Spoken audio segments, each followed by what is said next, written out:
श्री स्वामी समर्थ सर्वांना शुभ सकाळ आणि तुम्हा सर्वांचं स्वागत आहे आपल्या अनघाच्या यूट्यूब चॅनलवरती. आणि आमचं अनघा बाळ मस्तपैकी खेळतं आहे मित्रांनो.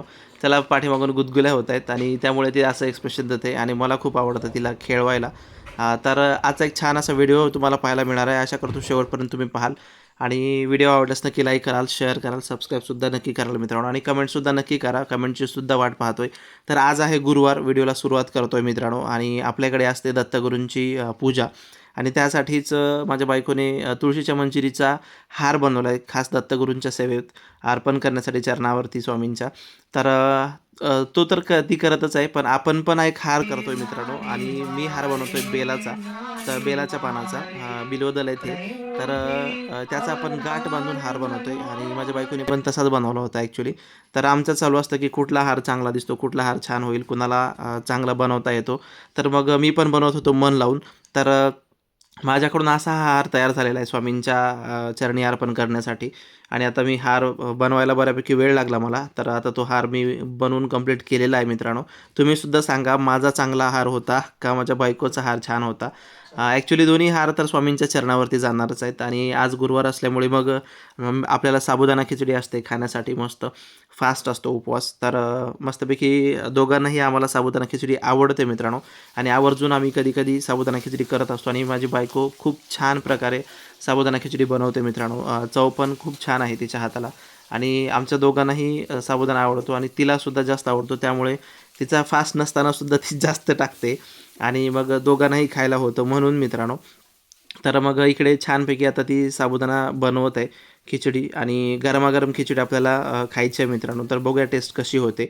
आणि इकडे माझं बाळ आंबा खात होतं नंतर मित्रांनो आणि असं काय दिलं की ते तोंडातच घालतं आणि बऱ्यापैकी त्याला ते खूप आवडतं. कसं कधी-कधी खाऊ, फोडून खाऊ का काय करू असं करतं. ते दात काढत आहे सध्या, त्यामुळे त्याचे हिरडे सळसळ करतात आणि मग ते हिरड्यावरती काहीतरी घासण्याचा प्रयत्न करत असते मित्रांनो. तर इकडे छान असा गरमागरम साबू बनत आहे आणि आता साबुदाणा झाल्यानंतर आपल्याला तो खायचा आहे. नंतर मग बाकीची आपली कामं आहेत मित्रांनो. म्हणजे पूजेचीच कामं आहेत. तोच आपल्याला तेच करायचं आहे. तर हे बघा आता इकडे शेंगदाण्याचं कूट वगैरे टाकून झालेलं आहे मित्रांनो. बटाटा टाकलेला आहे, मिरची टाकलेली आहे मस्तपैकी. आणि आता साबुदाणा शेवटच्याच टप्प्यामध्ये आहे.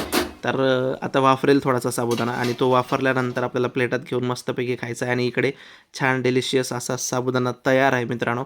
आता सोबत फक्त दही हवं आहे आणि एकदा दही आणि साबुदाणा मस्तपैकी खायचा आणि नंतर मग आपले पुढचे कामं करायचे मित्रांनो. तर तत्पूर्वी साबुदाणा खिचडी आपण खातोय. तुम्हीसुद्धा नक्की या साबुदाणा खिचडी खायला मित्रांनो आणि दही खायला. दही पण खूप छान आहे, मटक्यातलं आहे आणि एवढंच छान दिसतंय घट्ट घट्ट दही. आणि आता आपण आम्ही दोघं साबुदाण्याचा मस्तपैकी मजा घेतोय साबुदाणा खाण्याची आणि आता हे खातोय. खूप छान लागतंय. साबुदाणा एकदम गरमागरम आहे. मस्त चव पण झालेली आहे मित्रांनो. आणि दही असल्यामुळे तर काय दुग्ध शर्करा योगच येतो मित्रांनो. साबुदाणा आणि दही मला खूप आवडतं आणि सोबत मिरची तळलेली असली पाहिजे. पण इकडे मिरची नव्हती मित्रांनो तळायला त्यामुळे. तर आता हिची बारी आहे. हिने हार बनवत आहे. म्हणजे ही हार बनवत आहे. हिने सुद्धा एक हार बनवलेला आहे मित्रांनो, तुळशीच्या मंजिरांचा. तर मला तर वाटतो की हाच छान दिसतोय.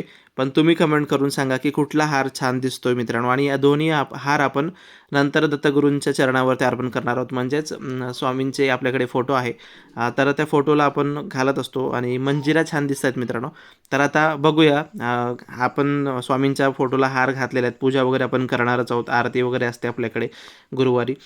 आणि हा बाहेरून आणलेला हार आहे मित्रांनो, बाहेरून विकत आणलेला. खूप सुंदर दिसतो आणि शक्य तितकं काहीतरी करण्याचा प्रयत्न असतो. म्हणजे स्वामींना प्रसन्न करण्याचा, स्वामींच्या चरणावरती अर्पण करण्याचा एक माझा हेतू असतो मित्रांनो. गुरुवारी तरी ॲटलीस्ट दत्तगुरूं श्री स्वामी समर्थ महाराज. तर इकडे छानपैकी बिल्वदल वाहिलेत. महाराजांना पिवळी फुलं आवडतात, त्यामुळे पिवळे फुलं पण अर्पण केलेत. गुलाब आवडतो, गुलाब अर्पण केलेला आहे मित्रांनो. आणि छानपैकी हार आपण अर्पण केलेला आहे. सोबतच मग बेलाचा हार आहे, म्हणजे बिल्वदलाचा, बेलाच्या पानांचा हार आहे, तुळशीच्या मंजिरींचा हार आहे. आणि अशा प्रकारे एक आपली छान एक साग्र संगीत अशी पूजा आपण केलेली आहे. महाराजांना अष्टगंध वगैरे लावलेला आहे आणि तुळशीचे पानंसुद्धा महाराजांना अर्पण केलेली आहेत मित्रांनो. इथे तुम्ही बघू शकता. पूजासुद्धा कशी झालेली आहे ते नक्की सांगा. एकदम छान खूप प्रसन्न वाटतं मित्रांनो. दर गुरुवारी आम्ही अशी महाराजांची पूजा करत असतो. म्हणजे इव्हन महाराजच आमच्याकडून ही सेवा करून घेत असतात मित्रांनो. आणि इकडे महाराजांसाठीच प्रसाद म्हणून ठेवलेला आहे आणि त्यांच्या पूजेसाठी हे फुलं वगैरे असतात. दरवेळेस काहीतरी वेगळं करण्याचा मी प्रयत्न करत असतो आणि महाराजांची कृपादृष्टी आम्हाला मिळेल यासाठी हा एक प्रयत्न असतो मित्रांनो. का तर ईश्वराची कृपादृष्टी असणं आणि आपल्यावरती आपलं दत्तगुरूंची सेवा म्हणजे पुण्याने मिळत असते मित्रांनो आणि ती सेवा आपल्याला करायला मिळते. स्वामींची सेवा आपल्याला करायला मिळते. हे आपलं भाग्य असतं मित्रांनो. का तर त्यांच्या इच्छेशिवाय आपण त्यांची सेवासुद्धा करू शकत नाही. तर इकडे छान अशी सेवा स्वामींच्या चरणी रुजू झालेली आहे, दत्तगुरूंच्या चरणी रुजू झालेली आहे. ती कशी वाटली नक्की सांगा. व्हिडिओ आवडल्यास नक्की लाईक करा, शेअर करा आणि सबस्क्राईब करा. थँक्यू.